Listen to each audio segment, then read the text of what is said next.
Good morning সকলকে। আজকে কিন্তু সত্যি সত্যি মর্নিং ছিল। হাই, আমি Ricky and welcome to my another mini blog. আর আপাতত এই সুন্দর সকালে পুজোর জন্য ফুল তুলে গঙ্গা স্নান করে শ্রাবণ মাসের প্রথম সোমবারে আমাদের ভোলে বাবাকে পুজো দেব।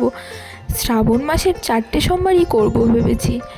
আর এখন প্রায় ওই 9টা 10টা মতো বাজে। আমি গঙ্গা স্নানে এসেছি, বাড়ি গিয়ে পুজো দিতে বসবো।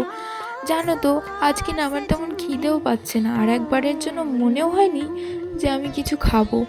আর এই শ্রাবণ মাসের পুরো মাসটাই ভেবেছি নিরামিষ খেয়ে থাকবো, মানে কোনো আস্বাদিও কোনো কিছু খাবো না। তো যাই হোক, পুজো দেওয়ার সঠিক নিয়ম আমার জানা নেই, কিন্তু আমি জানতে চাই, আস্তে আস্তে ঠিকই শিখে যাব। আর আমি মনে করি মন থেকে পুজো দেওয়াটাই আসল, তাই না বলো? তো আপাতত এইটুকুই, আবার পরের ভিডিওতে দেখা হবে।